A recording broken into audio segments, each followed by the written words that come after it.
رسول الله نحمده ونصلي على رسوله الكريم اما بعد فاعوذ بالله من الشيطان الرجيم بسم الله الرحمن الرحيم رب اشرح لي صدري ويسر لي امري واحلل عقدة من لساني يفقهوا قولي اذا سألك عبادي عني فاني قريب اجيب دعوة الداعي اذا دعان فَلْيَسْتَجِيبُوا لِي وَلْيُؤْمِنُوا بِي لَعَلَّهُمْ يَرْشُدُونَ۔ اور جب میرے بندے آپ سے میرے بارے میں سوال کریں تو کہہ دیجئے بے شک میں قریب ہوں، میں پکارنے والے کی پکار کا جواب دیتا ہوں۔ جب وہ مجھے پکارے تو ان کو چاہیے کہ وہ بھی میرا حکم مانیں اور مجھ پر ایمان رکھیں تاکہ وہ ہدایت پا جائیں۔ کہ انسان کے دل کی مختلف کیفیات کس طرح ہوتی ہیں، اور ان کیفیات سے جب انسان گزرتا ہے، اور خاص طور پر ایسی کیفیات جس میں انسان کا دل ٹوٹ جاتا ہے، انسان کا دل زخمی ہو جاتا ہے، انسان مختلف مشکلات سے گزرتا ہے، خواہ وہ خاندان کی طرف سے ہوں، بچوں کی طرف سے ہوں، ہسبینڈ یا وائف کی طرف سے ہوں، پیرنٹس کی طرف سے ہوں، معاشرے کی طرف سے ہوں، تو ایسی صورت میں انسان کو پھر کیا کرنا چاہیے؟ انسان کے دل کا قرار، انسان کا اطمینان کس چیز میں ہے؟ ہمارا دل کیوں اداس ہوتا ہے؟ ہمارا دل کیوں پریشان ہوتا ہے؟ ہمارا دل ڈپریشن کا شکار کیوں ہوتا ہے؟ ہمارے دل پہ غم کے اندھیرے کیوں ہوتے ہیں؟ ہم بے چین کیوں ہوتے ہیں؟ ہمارے اندر ایک انجانی سی پریشانی کیوں ہوتی ہے؟ ہمارا کسی بھی چیز میں دل کیوں نہیں لگتا؟ خواہ ہم نماز پڑھ رہے ہوں یا قرآن پڑھ رہے ہوں، اپنے گھر والوں کے ساتھ بیٹھے ہوں یا باہر کہیں گھوم پھر رہے ہوں، ہمارے دل کے اندر ایک عجب سی خلش اور ایک پریشانی رہتی ہے۔ اس کی وجہ کیا ہے؟ اکثر ہم سب کوشش کرتے ہیں اس کو جاننے کی تاکہ اس کا علاج ہو سکے۔ تو حقیقت یہ ہے، امام ابن القیم الجوزی یہ کہتے ہیں کہ دل کی پریشانی، دل کی بے چینی اور دل کے غم کا سب سے بڑا سبب انسان کے اپنے گناہ ہوتے ہیں۔ جب انسان اللہ سبحانہ وتعالیٰ کی نافرمانی کرتا ہے تو اس وقت انسان کا اپنا ضمیر اس کو ملامت کرتا ہے۔ جو کچھ وہ کرتا ہے وہ اپنے ہی لیے کماتا ہے۔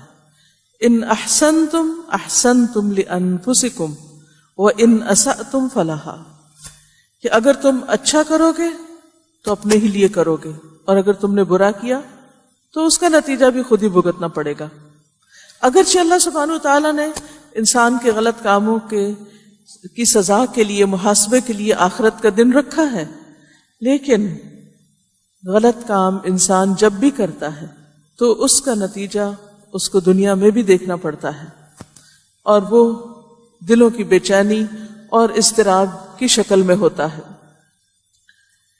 وہ کہتے ہیں کہ دل پر جو گناہ کے اثرات ہوتے ہیں ان میں سب سے پہلا اثر یہ ہوتا ہے کہ انسان کی آنکھوں اور کانوں پر محرومی کی مہر لگ جاتی ہے، آنکھوں پہ پردے پڑ جاتے ہیں، دلوں پہ تالے لگ جاتے ہیں، دل بند ہو جاتے ہیں، دل بوجھل پردوں میں دب جاتے ہیں، دل زنگ آلود ہو جاتے ہیں، دل اور آنکھیں الٹ جاتی ہیں، گناہ انسان اور اس کے دل کے درمیان حائل ہو جاتے ہیں، پروردگار عالم کے ذکر سے دل کو غافل کر دیتے ہیں، یعنی اللہ کے ذکر میں بھی دل نہیں لگتا، حتیٰ کہ گناہ انسان کو خود اپنی جان سے بھی غافل کر دیتے ہیں، یعنی انسان اپنی پرواہ بھی چھوڑ دیتا ہے۔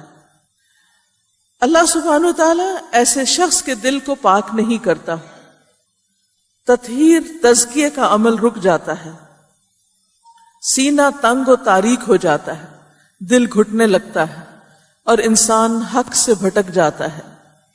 دلوں پر مختلف قسم کے امراض قابو پا لیتے ہیں، وہ دلوں کو غلط راہ پر لگا دیتے ہیں۔ انسان سکون پانے کے لیے طرح طرح کے طریقے اختیار کرتا ہے، اور دل ہے کہ وہ سیدھا ہوتا ہی نہیں، کہیں لگتا ہی نہیں، خوش ہوتا ہی نہیں، سکون پاتا ہی نہیں۔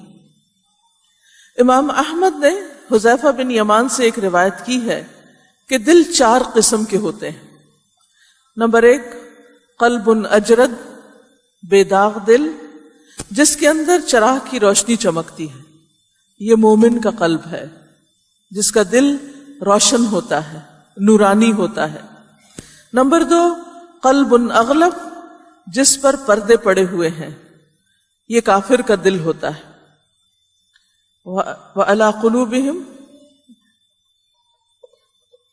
کہ اللہ سبحانہ وتعالیٰ ان کی آنکھوں پر پردہ ڈال دیتا ہے اور ان کے دلوں پر بھی پردہ ہوتا ہے.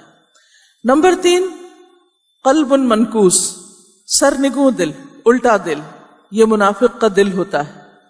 وہ دل جس میں ایمان اور نفاق کے دونوں مادے ہوتے ہیں، یہ 4 نمبر کا دل ہوتا ہے. ہر مادہ اپنی اپنی طرف کھینچتا ہے، ایمان اپنی طرف کھینچتا ہے، نفاق اپنی طرف کھینچتا ہے، اور انسان اسی کا ہو جاتا ہے جو دونوں میں سے غالب آ جاتا ہے. اگر ایمان کی قوت زیادہ ہو تو انسان کا دل روشنی کی طرف بڑھنے لگتا ہے، اور اگر منافقت زیادہ ہو، دل میں بیماری ہو، تو انسان کا رخ دوسری طرف جانے لگتا ہے.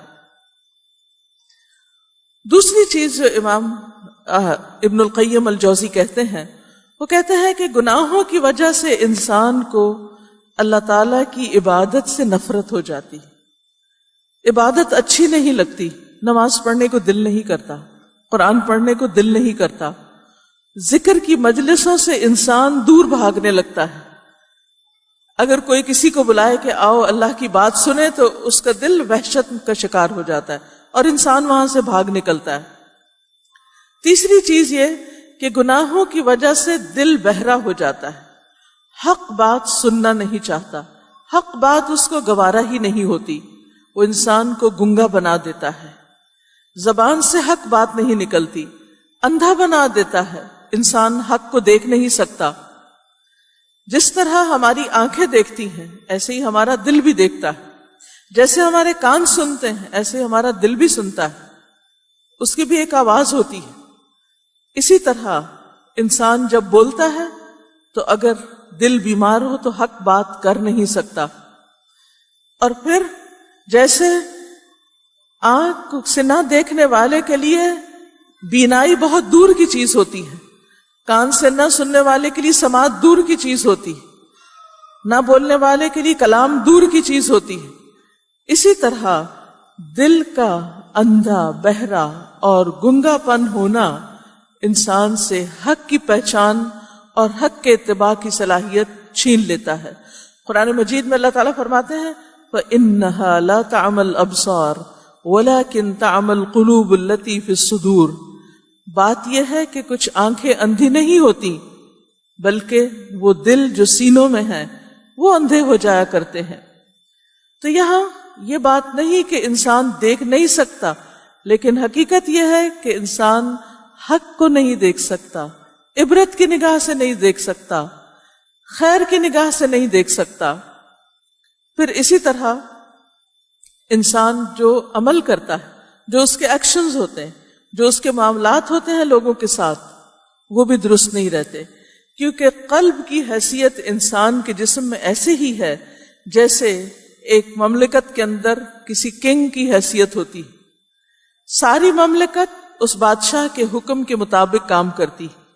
اسی طرح جب دل اندھا بہرا ہو جاتا ہے اور اس کے اندر سے احساس ختم ہو جاتا ہے تو پھر انسان کے اندر حق بات کرنے، کہنے اور اس پر عمل کرنے کی بھی صلاحیت ختم ہو جاتی ہے. اس لیے انسان کو اپنے دل کی فکر کرنی چاہیے.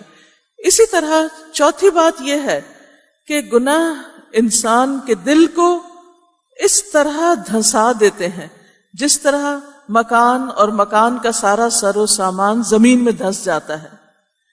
معاصی یا گناہ دل کو اسفل السافلین تک لے جاتے ہیں اور اس بات کا انسان کو احساس بھی نہیں ہوتا کہ وہ کوئی غلط کام کر رہا ہے. پھر انسان گھٹیا کام، بد اخلاقیاں، برے اعمال، ان سب چیزوں کے پیچھے مارا مارا پھرتا ہے. جس طرح کے وہ قلب جس سے اللہ تعالیٰ بلندی عطا کرتا ہے اور اسے مقرب بارگاہ بنا لیتا ہے، وہ ہر وقت اچھے کاموں کے بارے میں سوچتا ہے، نیکیوں کے بارے میں سوچتا ہے, خیر اور بھلائی کے کاموں میں اس کی دلچسپی ہوتی, اسی طرح کے اس کو آئیڈیاز آ رہے ہوتے ہیں, اس کی باتیں اچھی ہوتی ہیں, اس کے کام اچھے ہوتے ہیں, اس کی ساری زندگی کا فوکس خیر اور بھلائی کی طرف ہوتا ہے. اس کے بارے میں بعض اسلاف کا قول ہے کہ ان هذه القلوب جوالۃ فمنها ما يحول حول العرش ومنها ما يحول حول الحش, کہ یہ قلوب ہمیشہ گھومتے پھرتے ہیں لیکن بعض عرش کے ارد گرد گھومتے ہیں اور بعض غلاظتوں کے ارد گرد گھومتے ہیں. وآخر دعوانا ان الحمد للہ رب العالمین. سبحانک اللہم وبحمدک اشہد ان لا الہ الا انت استغفرک واتوب الیک. السلام علیکم ورحمۃ اللہ وبرکاتہ.